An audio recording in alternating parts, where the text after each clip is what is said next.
को नमन करता हूं, जिनमें महात्मा ज्योतिबा फूले, डॉक्टर बाबा साहब अम्बेडकर और मान्यवर काशीराम साहब को मैं याद भी करता हूं आज के दिन पर।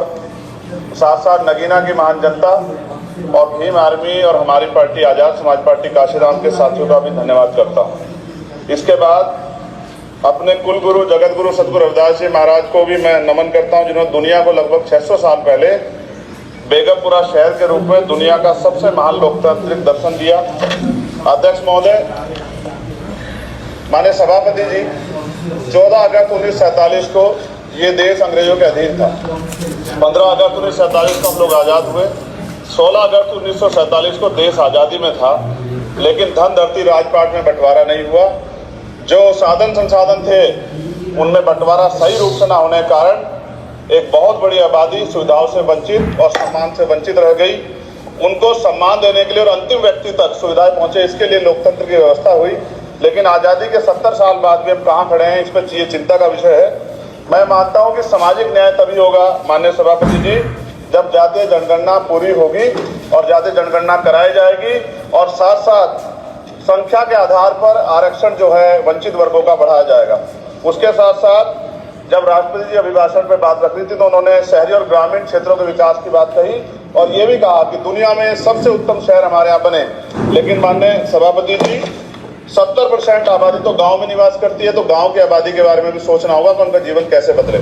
माननीय सभापति जी, उच्च शैक्षणिक संस्थानों में बहुजन समाज के जो छात्र हैं उनके साथ कास्ट एट्रोसिटी हो रही है, निरंतर उनकी हत्या हो रही है। साथ साथ जो सरकारी कर्मचारी हैं दफ्तरों में, उनके साथ भी एससी एसटी ओबीसी और मुस्लिम और अन्य धार्मिक अल्पसंख्यक उनके साथ भी माननीय सभापति जी जातिगत और धार्मिक जो है शोषण किया जा रहा है। इसलिए मेरी मांग भी है कि पुरानी पेंशन को भी अध्यक्ष जी बहाल किया जाए। जो कर्मचारी देश की सेवा में लगे हैं उनका भी सम्मान होना चाहिए। साथ साथ सभापति जी, भाजपा ने चुनावी लाभ के लिए सबका साथ सबका विकास के नारे दिए जो खोखले हैं, क्योंकि 10 साल में दलित, पिछड़े, आदिवासी, मुस्लिम और अन्य धार्मिक अल्पसंख्यक के जो अत्याचार हुए हैं वो किससे छिपे हुए नहीं है। ये गलत है, ये बंद होना चाहिए। सभापति महोदय जी, महामहिम राष्ट्रपति जी के अभिभाषण में निजी क्षेत्रों में एससी एसटी ओबीसी को रिजर्वेशन देने का कोई उल्लेख नहीं हुआ है, जो कि आज चर्चा का विषय, क्योंकि 98% प्राइवेट सेक्टर है, 2% सरकारी सेक्टर है, तो 98% प्राइवेट सेक्टर में भी हमारी हिस्सेदारी की बात होनी चाहिए। माननीय सभापति जी, आशा कार्यकर्ताओं, आंगनबाड़ी वर्करों, भोजन माताओं के वेतन वृद्धि पे भी कोई उल्लेख नहीं हुआ है, वो भी अभी नंगे, उन पर भी सोचना पड़ेगा। माननीय सभापति जी, जिस क्षेत्र से मैं चुन के आऊं नगीना से, वो बहुत पिछड़ा क्षेत्र है। उस क्षेत्र में कोई विशेष आर्थिक पैकेज नहीं दिया गया, रोजगार की सेवाएं नहीं है, नौजवान पलायन करता है। आईआईटी, आईएम, एम्स, केंद्रीय विद्यालय आदि शिक्षा में और चिकित्सा संस्थानों की स्थापना होनी चाहिए, जो कि नहीं है। और माननीय सभापति जी, मानसून सत्र आ गया है, मेरा क्षेत्र बाढ़ से बहुत प्रभावित है, इसलिए मैं आपसे आग्रह करूंगा कि वहां के लोगों को बाढ़ से निजात दिलाई जाए।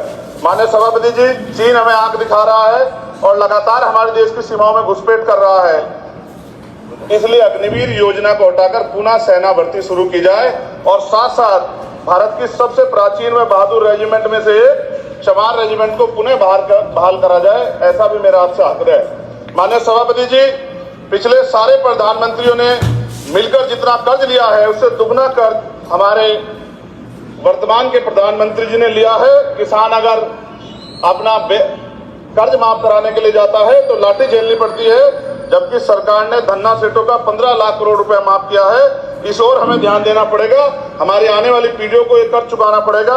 माननीय सभापति महोदय जी, किसानों को एमएसपी की लीगल गारंटी तथा किसानों का कर्ज माफ होना चाहिए। साथ साथ 2 अप्रैल 2018 को एससी एसटी के बच्चों पे बहुत बड़े पैमाने पर मुकदमे लगे थे, वो हमारी लड़ाई सही थी, ये सुप्रीम कोर्ट ने माना और बाद में सरकार ने माना, वो मुकदमे तुरंत वापिस होने चाहिए। माननीय सभापति जी, प्रेस जो है उस पर भी शिकंजा कसा जा रहा है। जो पत्रकार सरकार के खिलाफ बोलता है नौकरी से हाथ धोना पड़ता है, और सोशल मीडिया हमारा हथियार है, उस पर तरह तरह के प्रतिबंध लगाए जा रहे हैं और विरोध करने वालों को सोशल मीडिया हैंडल भी सस्पेंड करा दिए जा रहे हैं। साथ साथ सभापति जी, पेपर लीक और परीक्षाओं के कैंसिल होने से देश के नौजवानों का भविष्य खतरे में है। नीट, यूपी सिपाही भर्ती, सभापति जी, और 69,000 शिक्षक भर्ती में आरक्षण घोटाला हुआ है, कोई पूछने वाला नहीं, खून के आंसू रो रहे हैं बच्चे, बेरोजगारी का 10 युवा झेल रहे हैं। इसलिए मेरा आग्रह है कि युवाओं के लिए कृपया समाप्त करें चर्चा। माननीय सभापति जी, मैं पहली बार बोल रहा हूँ, आप कहेंगे मैं बैठ जाऊंगा, मैं आपकी बात, मैं संवैधानिक मर्यादा का पालन करूंगा, मगर हम तो माननीय सभापति जी सुन ही रहे हैं। आप बोलिए, 1 मिनट। धन्यवाद एक मिनट और बोलिए। अध्यक्ष सभापति जी, नारी सम्मान की बात करने वाली सरकार, हमने मणिपुर देखा सर, हमने पहलवान बेटियों का हर्ष देखा सर, और हमने सर हाथरस की बेटी का हर्ष देखा सर, और हाथरस के परिवार को जो वादा किया था सरकार ने वो भी पूरा नहीं किया, और महिलाओं में भी स्पेशली दलित, पिछड़े और मुस्लिम वर्ग की, आदिवासी वर्ग की महिलाओं के साथ आज भी एनसीआरबी का डाटा कहता है सर जो जुल्म हो रहा है वो सहनीय नहीं है सर। साथ साथ कोविड में तैरती, हमने कोविड में बहुत सुना सर, कोविड में तैरती लाशें भी गंगा में हमने देखी है सर, और मजदूरों का हाल भी हमने देखा है। सभापति जी मैं सब समाप्त कर रहा हूँ। नोटबंदी पे छोटे मजदूरों की जो कमर टूटी वो भी हमने देखी है। सभापति जी, शैक्षणिक संस्थानों, विश्वविद्यालयों में, चिकित्सा संस्थानों में ओबीसी एसटी के योग्य अभ्यर्थी को एनएफएस करके जिससे निकाला जा रहा है, लेटरल एंट्री करके जिस तरह हमारे रास्ते बंद किए जा रहे, ये भी हम देख रहे हैं सभापति जी। साथ साथ मेरा ये कहना है सर, ये सबका इशू है कि प्राइवेट कर्मचारी सर और सरकारी भी कई जगह पे 8 से ज्यादा घंटों से काम करते हैं, और उनको जो सर उचित वेतन भी नहीं मिलता, तो न्यूनतम वेतन 20,000 रुपए तय हो, और 24 घंटे की ड्यूटी। उदाहरण के तौर पे यूपी पुलिस सर बहुत बुरा काम करते हैं वो लोग, वो राज्य के विषय हैं। आप सर मैं आपके राज्य सरकार के लिए भी आपके संज्ञान में डाल रहा हूँ विषय सर, पुलिस सब जगह है सर, लेकिन सवाल ये है सर, बहुत पसीना बहाते हैं, 8 घंटे की ड्यूटी और वेतन विसंगति, वोटर स्कीम से उनको जो है बाहर किया जाए। माननीय सभापति जी, 1 मिनट चाहिए सभापति जी। राष्ट्रपति जी ने धर्म के बारे में बात की थी, राम मंदिर से पहले हमारे गुरु घर तुगलकाबाद का फैसला आया था राष्ट्रपति जी, वो सभापति जी अभी तक दिल्ली में स्थित सदगुरु रविदास जी महाराज का गुरु घर नहीं बना।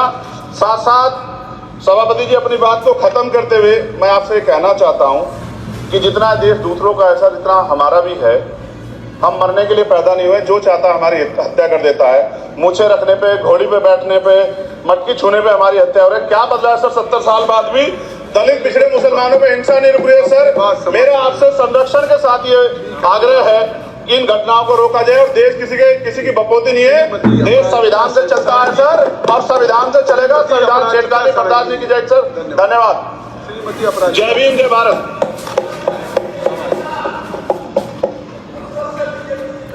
आदरणीय